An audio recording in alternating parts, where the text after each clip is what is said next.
तोखे बि इहो ई लॻे थो न त केनार रद्द थी विया आहिनि। मुंहिंजा भाई ईअं न आहे। ऐं हिन जंग जे माहौल में पंजाब सिंध जो पाणी चोराइण बंदि न कयो। इन करे चवां थो त सिंध ते जेका जंग आहे उहा अञा मुसलत आहे ऐं उहा जंग इंडिया नाहे मड़ी, उहा वॾो भाउ सॾाईंदड़ पंजाब मड़ियो वेठो आहे। ऐं प्यारा तोप ऐं मीज़ाइल वारी जंग सिर्फ़ चंद माण्हू मारींदी आहे, पर पाणीअ वारी जंग असांजा नसुल तबाह करे छॾींदी।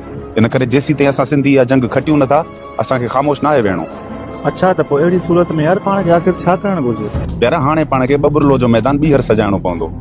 सिंध जी अवाम खे हिकु दफ़ो ॿीहर मुनज़िम ऐं मुतहरिक करे सिंध जे हर शहर खे बबुरलो बनाइणो पवंदो ऐं अदम तशद्दुद जी पॉलिसी ते अमल कंदे पुरअमन जदोजहद ज़रिए पंहिंजे दरिया समेत सभिनी वसीलनि ते पंहिंजा मालिकाना हक़ तस्लीम कराइणा पवंदा ऐं पंहिंजी ख़ुदि मुख़्तियारी मञाइणी पवंदी। ऐं समूरी जदोजहद दौरान मक्कार हुक्मराननि जी चालाकियुनि खे तदब्बुर ऐं गॾियल हिकमत अमलीअ सां मुंहुं ॾियणो पवंदो ऐं पंहिंजी सिफ़ुनि मां लालची, मौक़ा परस्त ऐं शिर पसंदनि खे धिके परे करणो पवंदो।